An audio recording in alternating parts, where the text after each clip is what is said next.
CBS 뉴스는 CBS 홈페이지 cbs.co.kr이나 노컷뉴스 홈페이지 노컷뉴스.co.kr, 스마트폰 애플리케이션과 팟캐스트를 통해 다시 보고 들으실 수 있습니다. 이어서 부산에서 전해드립니다. 부산신항에서 코카인 600kg을 실은 화물선이 적발됐습니다. 최근 부산항에선 중남미발 무역선에서 코카인이 대량 적발되는 사례가 늘고 있는 가운데 국내 유통으로 이어지지는 않은 것으로 보입니다. 박진홍 기자가 보도합니다. 지난 5월 10일 부산신항에 입항한 화물선에선 컨테이너에 실린 코카인 600kg이 발견됐습니다. 이 코카인은 무려 2천만 명이 동시 투약할 수 있는 양으로 부산항 사상 최대, 국내로 치면 역대 두 번째로 큰 규모입니다. 부산지검과 부산세관 조사 결과 이 코카인은 국내 연관성은 없는 걸로 드러났습니다. 화물선 승선원들은 모두 코카인과 무관했고 컨테이너는 부산신항에 내려질 계획도 없었습니다. 코카인은 중남미 국가에서 실려 제3국에서 회수될 예정이었지만 무슨 이유에선지 전달되지 않은 채 부산신항까지 온 걸로 검찰은 보고 있습니다. 이처럼 최근 부산신항에선 중남미에서 출발한 무역선에 실린 대량의 코카인이 적발되는 사례가 늘고 있습니다. 2021년 아보카도 수입 컨테이너에서 400kg이 나왔고 지난해에 냉동 컨테이너나 해수 공급 장치 등에서도 코카인이 발견됐습니다. 이런 증가세는 중남미 국가들에서 통제 약화로 생산량이 늘고 부산신항에 입항하는 중남미발 정기선 물동량도 증가한 게 원인으로 보입니다. 또 국제마약 조직이 코카인 판로 확대를 시도하는 점도 영향이 있는 걸로 추정됩니다. 부산지검 김준섭 인권보호관입니다. 최근 미국과 유럽의 국경 단속이 강화됨에 따라서 국제마약 조직이 한국을 비롯한 동아시아 지역으로 코카인 판로를 확대하려는 경향이 있다. 부산지검과 부산본부세관은 코카인 국내 유입 등을 차단하기 위해 국제마약 단속기관과의 공조체계를 더욱 긴밀히 유지한다는 방침입니다. CBS 뉴스 박진용입니다. 유례없는 폭염과 대기 환경 변화가 시민들의 일상에까지 영향을 미치고 있는 가운데 부산시 보건환경연구원이 지난달부터 제공하고 있는 기후환경 알림톡이 호응을 얻고 있습니다. 박중석 기자가 전해드립니다. 부산시 보건환경연구원에서 서비스 신청자에게 보낸 알림톡입니다. 오늘 오존 농도가 나쁘니 어린이와 노약자, 호흡기 질환자는 외출을 자제하라는 권고가 담겨 있습니다. 그 아래에는 대기오염 정보를 보다 상세하게 확인할 수 있는 사이트 주소도 있습니다. 시 보건환경연구원이 지난달부터 시행하고 있는 알림톡 서비스가 시민들에게 호응을 얻고 있습니다. 현재 일반인 5,500여 명과 공공기관 담당자 5,000여 명 등 모두 10,000여 명이 서비스를 신청해 정보를 제공받고 있습니다. 건강에 해로운 오존과 초미세먼지 등 대기오염 정도는 물론 폭염이 본격화한 이번 달부터는 지역 내 27개 도시 대기 측정소에서 파악한 실시간 기온 자료도 제공하고 있습니다. 기존 문자 메시지와 비교해 전달할 수 있는 정보 양에 제한이 없는 것도 큰 장점입니다. 부산시 보건환경연구원 관계자입니다.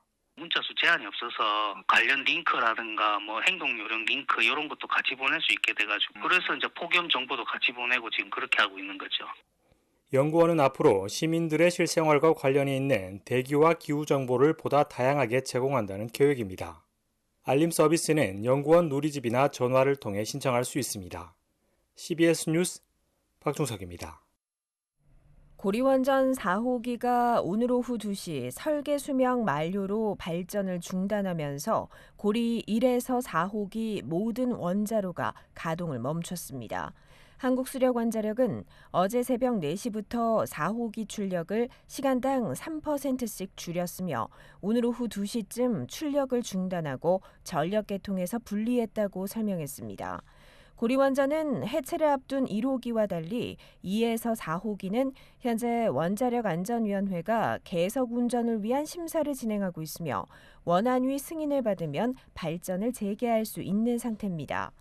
탈핵 부산시민연대 등 환경단체는 오늘 오전 10시 고리원전 앞에서 기자회견을 통해 고리원전 4개 발전소가 모두 가동을 멈췄는데도 전력 공급에는 차질이 없다면서 노후원전에 대한 수명 연장, 즉 계속운전 시도를 멈춰야 한다고 주장했습니다. 이들은 또 신규 원전 건설 추진을 즉각 중단하고 원자력 중심 전력 체제에서 벗어나 재생에너지로 구조를 전환해야 한다고 강조했습니다.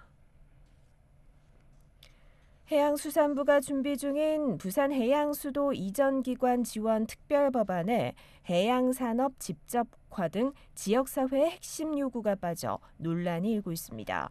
지역 정치권에 따르면 법안은 주로 부처 이전에 따른 비용 지원과 직원 복지에 초점이 맞춰져 있고 해수부 기능 확대와 같은 내용이 포함되지 않은 것으로 알려졌습니다. 이로 인해 해양수도 완성을 위한 실질적 내용이 빠졌다며 아쉬움의 목소리가 커지고 있습니다. 곽규택 국민의힘 국회의원은 해양수산부 부산이전 특별법이 직원 지원에만 초점을 맞춘다면 이재명 대통령의 해수부 이전 약속이 공허해질 수 있다고 밝혔습니다. 곽 의원은 국가 균형 발전과 해양산업 육성을 담은 실질적인 특별법을 제정해 부산이 해양 수도로 도약할 수 있는 전환점을 마련해야 한다고 강조했습니다. 부산 사상구에 있는 궤법초등학교가 학생 수 감소로 올해를 마지막으로 문을 닫고 내년 신학기부터 감전초등학교에 통합됩니다. 궤법초등학교는 학생 수가 지속적으로 감소해 올해는 입학생 수가 9명에 불과했고 2015년 105명에 달하던 학생 수는 현재 52명으로 절반 가까이 줄었습니다. 이에 따라 부산시 교육청 북부교육지원청은 지난 6월 학부모 설명회를 열고 학교 통폐합의 필요성과 학생 지원 계획을 상세히 안내했으며 65.9%의 학부모가 찬성 의사를 밝히면서 통폐합이 결정됐습니다.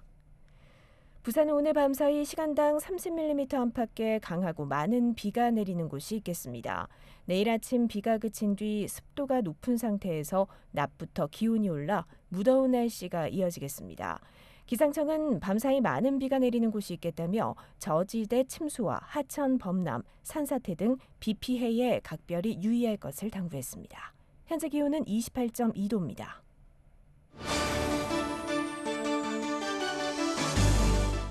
CBS 저녁 종합 뉴스를 마칩니다. 지금까지 진행해 기술 최예지, 기자 정혜린, 아나운서 김정현이었습니다.